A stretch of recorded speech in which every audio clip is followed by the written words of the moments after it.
여러분 반갑습니다. 반도체 오빠 천희장입니다. 어느새 또 하루가 시작되네요. 토요일 이른 아침입니다. 6시 되면은 여러분들 대부분 다 일어나겠죠. 근데 아직까지도 일어나지 않고 주무시는 분들도 꽤 있는 것 같더라고요. 뭐 직장 생활 하시는 분들은 지금 좀 피곤해가지고 주무시고 있을 겁니다. 하여튼 푹 주무시고 나중에 늦게라도 일어나면은 천혜장 방송 꼭 시청해 주셨으면 좋겠습니다. 그리고 좋은 일들이 좀 가득했으면 좋겠어요. 밖에 나가보니까 부지런한 분들이 많아요. 상당히. 우리가 살아가다 보면은 멘탈이 흔들릴 때가 많아. 멘탈. 주식 투자할 때도 멘탈을 흔들리고 또 사람 때문에도 멘탈을 흔들리더라. 그러면 사람 때문에 멘탈을 흔들릴 때 내가 잘난 탓인가 생각을 하랍니다. 내가 잘난 탓인가 하면서 생각을 하라.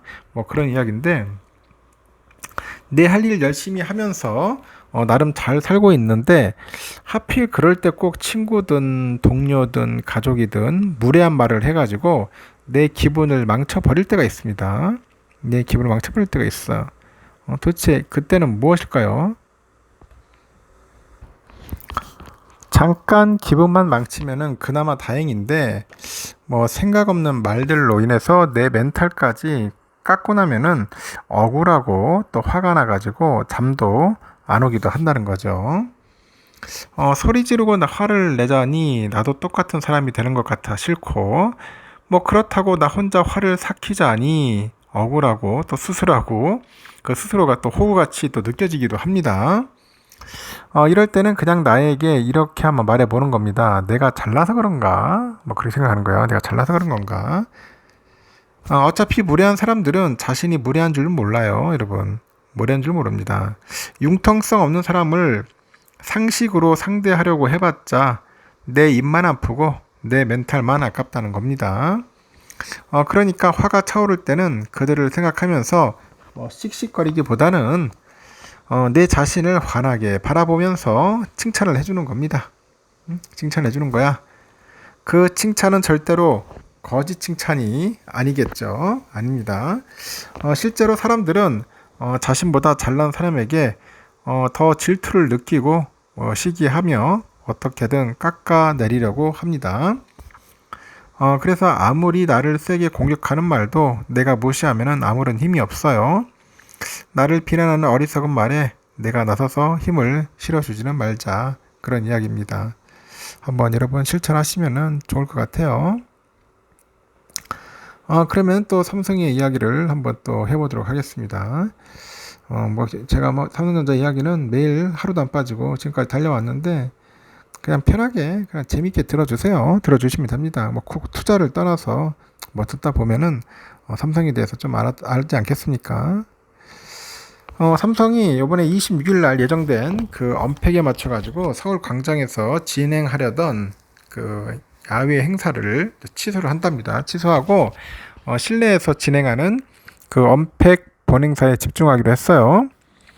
26일 오후 8시에 서울 광장에서 진행할 예정이었는데 갤럭시 언팩 2023 라이브 뷰잉 야외 이벤트를 취소한다고 21일 밝혔어요. 같은 날 오후 8시에 서울 삼성동의 코엑스에서 예정된 언팩 본행사는 그대로 진행을 합니다. 삼성은 최근에 그 집중 호우로 인해서 수해와 불확실한 기상 상황 등을 고려해가지고 야외 이벤트를 취소하기로 했다고 하네요.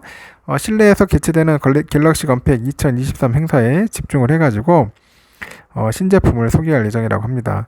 앞서서 삼성은 새로운 폴더블 폰을 공개하는 갤럭시 언팩을 올해 사상 처음 우리나라에서 진행하기로 했고, 이에 맞춰서 시민과 관광객들이 즐길 수 있도록 본 행사와 별도로 서울 광장에서 야외 이벤트를 이제 기획을 하는 겁니다. 참고하시면 좋을 것 같아요. 삼성전자 참 요즘 비 때문에 또 이렇게 된다는 거 생각지도 못했네요. 보니까 전 세계적으로 현재 수요가 정체된 가전시장 돌파구로 삼성과 LG전자가 디지털 헬스케어를 낙점해서 경쟁을 벌이고 있습니다. 이 코로나 팬데믹 이후에 건강관리에 관해서 관심이 높아지고 있는데, 기존의 질병과 그 진단 치료를 넘어서 예방이나 관리로 서비스가 확대되면서 그런 것 같습니다. 어깨에 따르면 LG의 그 북미 이노베이션 센터가 지금까지 선정된 스타트업 54곳 중 디지털 건강관리 분야 스타트업이 17개에 달하는 것 같아요. LG노바는 2020년 LG전자가 미국 실리콘밸리에서 새로운 그런 사업 모델을 찾기 위해 만든 조직인데, LG는 공모전을 통해서 선정된 스타트업에 적극적으로 투자하고 있어요. 주요 분야로는 디지털 건강관리, 메타버스, ESG, 디스플레이 기술, 스타트 라이프, 그리고 스마트 라이프 라이프스타일, 오픈 이노베이션 등이 있어요. 이 중에서도 건강관리 관련 스타트업이 가장 큰 비중을 차지하는 것 같습니다. 이렇게 선정된 스타트업을 보니까 LG전자의 디지털 건강관리 사업 방향성을 엿볼 수 있는데, 사이버헬스의 경우에 AI하고 가상치료를 활용해서 만성질환을 예방하고 치료하는 플랫폼입니다. 예를 들어서 당뇨병 환자의 경우 현재 혈당을 확인해주고 어떤 약을 얼마나 먹으면 혈당을 줄일 수 있는지 알려주는데, 투약 뒤에는 몸 상태까지 확인 가능해요. 그 밖에 한번 정보를 입력해두면 다음 진료 때까지 더 빠르고 정확하게 진단을 받을 수 있는 그런 플랫폼을 제공하는 아조바, 그런 원격으로 만성질환을 관리하게 도와주는 플랫폼 헬스 스냅 등 LG전자가 선택한 그런 스타트업들인 것 같습니다. LG전자의 강점은 전 세계적으로 판매한 그 상업용, 가정용 TV하고 모니터예요. 탄탄한 하드웨어에 기발한 그런 스타트업의 그런 서비스를 탑재해가지고 폭넓은 그런 디지털 건강관리 솔루션을 제공하겠다는 전략인 것 같은데, LG 사장도 최근에 기자간담회를 통해서 건강관리 범위가 예방과 사후관리로 확장되고 있다. 이미 북미에서 병원 내 원격 진료 사업을 시범적으로 운영하고 있고 가정 내에서도 진입 기회가 있다고 언급을 하네요. 여기에 최근에 AI 기반의 스마트 가전 개발에도 LG전자가 집중을 하는데, 슬립테크 기업이죠. 그 에이슬립하고 손잡고 지난 5일 내놓은 꿀잠 온도 애플리케이션이 대표적인 예인 것 같아요. 이 앱을 사용하면은 고객의 수면 단계에 따라서 LG전자 에어컨의 온도가 자동으로 바뀌고, LG는 최근에 수면 보조기기인 브리즈라는 제품도 내놓았습니다. 삼성도 일찌감치 디지털 건강관리 사업에 뛰어들었는데, 삼성은 올 초부터 가전 사업을 담당하는 DX 부분의 선행 연구개발 조직이죠. 삼성 리서치 산하에 신사업 TF를 신설을 해가지고 관련 사업을 검토하고 있고, 신사업 TF는 특히 그 슬립테크 분야를 중점적으로 들여다보고 있네요. 삼성의 경우 스마트폰을 중심으로 해서 갤럭시 워치 등 웨어러블 기기로 이어지는 생태계가 강점으로 꼽히는데, 건강관리 솔루션인 삼성 헬스라는 앱으로 모든 기기를 연결할 수가 있습니다. 삼성은 최근에 갤럭시 워치의 혈압과 심전도뿐만 아니라 그 수면 흐름과 깊이를 분석하는 바이오 액티브 센서까지 탑재했어요. 이달 초에는 특허청에 갤럭시 서클이라는 상표권을 등록을 했고, 상품 분류에는 스마트워치, 스마트폰, 스마트 반지가 포함됐습니다. 실제 홈팍 그 삼성전자 그 모바일 경험 사업부의 그 팀장이 디지털 헬스 팀장이죠. 기자간담회에서 스마트워치뿐 아니라 뭐 이어버드, 링 같은 그 광범위한 웨어러블 기기까지 현재 포괄적으로 바라보고 있다고 합니다. 디지털 건강관리 시장은 빠르게 성장하는 추세인데, 산업통상자원부 한국디지털헬스산업협회에 따르니까 전 세계 디지털 건강관리 산업은 2027년까지 연평균 18.8%까지 성장할 거다, 그런 이야기를 하고 있는 것 같습니다. 아주 중요한 분야인 것 같아요. 헬스 분야도 삼성이 좀 신경을 좀 써야 할 것 같습니다. 삼성의 그 전직 특허 대응 담당 임원이 친정을 공격하기 위해서 끌어들였던 미국 특허 괴물이 또다시 삼성을 공격합니다. 18일 미국 텍사스주 동부 법원에 따르니까 델라웨어주의 특허관리 전문회사 스테이턴 테키아가 최근에 삼성전자를 4가지 특허 침해 혐의로 고소했고, 갤럭시 버즈나 스마트폰의 빅스비가 그런 사용자의 명령어를 인식을 해가지고 가전제품 등 기기를 작동시키는 알고리즘 등이 자신들이 보유한 특허를 침해했다고 취지해요. 스테이트는 앞서서 21년 삼성이 빅스비 기술 등 10건의 특허를 침해했다고 처음 제소에 나선 이후로 추가로 음성작동 기술 관련 특허 4건을 침해했다고 소송 제기했고, 이번에 스테이턴의 4건에 대해서는 특허 침해 주장이 추가되면서 총 18건의 특허를 두고서 다투는 대형 분쟁이 됐습니다. 이렇게 두 회사의 싸움이 주목받게 된 것은 분쟁의 촉발이 삼성전자 임원 출신이기 때문이에요. 처음 두 번의 소송에서 스테이턴 측 공동 원고였던 시너지 IP 안승호 대표가 설립한 회사인데, 이 안 대표는 과거에 삼성전자 IP 부분을 담당했던 특허 전문 담당 부서장이었고, 90년에 삼성이 입사해서 특허그룹 수석 연구원, 지적 자산 팀장, 종합기술은 IP 전략 팀장을 거쳐가지고 2010년부터 10년간 IP 센터장을 맡았어요. 삼성전자 특허 전반을 총괄했던 인물인데, 이에 삼성은 이 법원의 안 대표가 재직 중에 그 취득한 영업비리를 보호하고 악용하지 않을 신의 성실 의무를 위반했다면서 소송에서 제외해달라고 요구를 했습니다.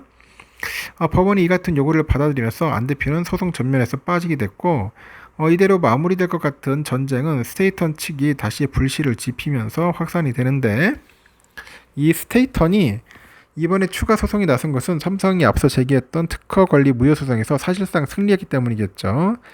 삼성은 지난해 1차와 2차 소송에서 스테이턴이 제기한 특허 14건에 대해서 무효를 주장하면서 맞소송을 벌였고, 삼성전자 측은 해당 특허 이전의 연구 사례를 증거로 들면서 특허 이전부터 이미 두루 사용돼 온 개념이었다 강조를 하네요. 또한 해당 기업이 삼성전자의 소송을 제기하기 전에 다른 기업들로부터 특허 개런티를 받아본 적이 없다고 주장을 합니다.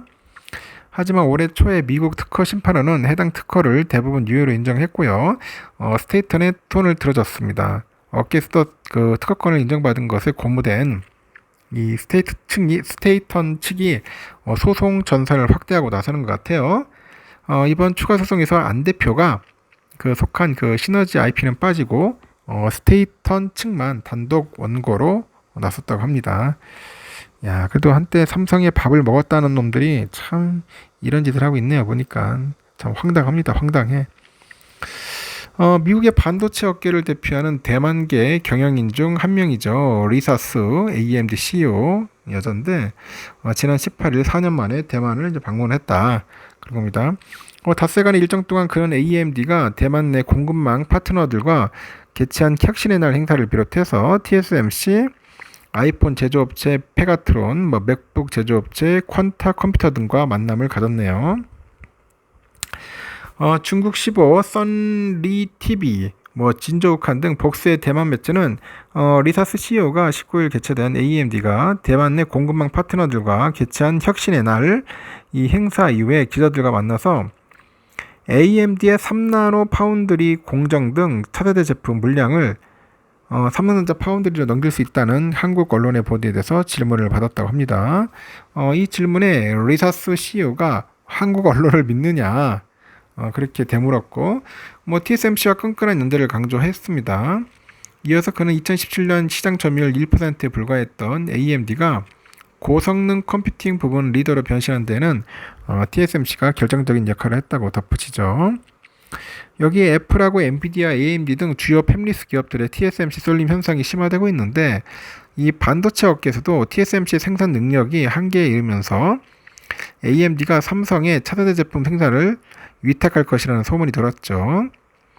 이에 리사스 CEO는 통상적으로 특정 제품과 수주 등에 대한 세부 사항을 공개적으로 언급하지는 않는다. 다만 TSMC는 중요한 파트너다. 그렇게 답을 했습니다. 이어서 그는 최근 AMD가 연말 출시할 계획인 생성형 AI를 위한 최고 수준 가속기인 인스팅트 MI300 이건데, 이건 복잡도가 높다. TSMC만큼 강력한 파트너가 없으면 이 제품을 출시할 수 없기 때문에 앞으로도 대만 파트너들과 지속해서 협력할 것이라고 합니다. 그렇게 해서 TSMC의 중요성을 강조를 해요. 아울러서 이날 리사스 CEO는 AI 시장의 발전에 대해서 아직 초기 단계다 그렇게 평가를 해요. 향후 5년에서 10년 동안은 급속한 발전이 있을 거라고 전망을 하는데, 향후 3년에서 5년 동안 AI 시장의 비즈니스 기회는 한 1,500억 달러 정도 될 거라고 합니다. 우리 돈으로 한 190조 정도 되겠네요. 업계에서도 수 CEO가 이번 대만 방문이 AMD가 AI용이죠. 반도체하고 관련해서 공급망을 강화하는 측면에서의 의미가 크다고 보죠. 미국이 주도하는 반도체 공급망 속에서 대만의 중요성이 날로 부각되고 있죠. 대만은 정부의 전폭적인 지원을 바탕으로 해서 설계부터 시작해가지고 파운드리, 후공정 등 전 분야에 걸쳐서 반도체 생태계를 현재 탄탄하게 구축해왔다. 그런 이야기를 하고 있는 것 같습니다. 하여튼 뭐 대단한 기업입니다. 근데 제가 볼 때는 결국은 삼성전자 올 거예요. 삼성전자 옵니다. TSMC 다 물량 못해요. 세계 최대 반도체 위탁 생산업체 아까 말한 것처럼 TSMC발 악재 때문에 이 반도체 업종 투자 심리가 위축이 됐어요. 삼성전자가 장중에 6만원대로 주저앉았고 하지만 개미들의 매수에 힘입어서 다시 7만원대로 돌아갑니다. 그래서 어제 여러분들 보시다시피 삼성은 전거래일 대비 700원 하락해서 7300원에 장을 마쳤고 7400원에 출발한 주가가 장 초반에 69,400원에 빠졌습니다. 삼성이 6만원대로 거래된 건 종가 기준 지난 10일 이후 9거래일 만이네요. 이 반도체 업종 투심이 약화되다 보니 삼성도 한때 6만원대로 밀려났고 뉴욕 증시에서 필라델피아 반도체 지수가 전거래일보다 3.6% 정도 하락을 했고요. 대만 반도체 업체 TSMC 부진한 실적 공개에 차익 매물이 쏟아지다 보니 주가가 전 거래일 대비 5% 정도 빠진 영향이 있는 것 같습니다. 전날 실적을 발표한 TSMC 보니까 순이익이 1818억 대만 달러, 그리고 매출이 4808억 대만 달러네요. 전분기 대비 감소했어요. 보니까 TSMC도 순이익 감소가 2019년 2분기 이후 4년 만이고 또 상반기에 181억 1000만 달러를 투자를 해서 전년 동기 대비 8.3% 증가했다고 하네요. 이 파운드리 설비 증설의 투자액 대부분이 쓰였고요. 업계 입지를 강화하겠다는 의도로 분석이 되는데 국내 반도체 업종 그 투자 심리를 위축시키는 요인이라고 판단을 하는 것 같습니다. 하여튼 뭐 TSMC가 저렇게 비리비리하니까 다른 기업들도 마찬가지로 영향을 받는 것 같습니다. 하여튼 삼성은 잘 버티고 있습니다. 좀 주가 좀 빠졌다고 해가지고 여러분들 뭐 이렇게 실패했다고 생각하면 안 됩니다. 일단 여기까지 하겠습니다. 좋은 하루 보내십시오. 이제 비도 오고 하는 거야 하니까 하여튼 비 조심하시고 무더위 아주 슬기롭게 잘 이겨내길 바라요.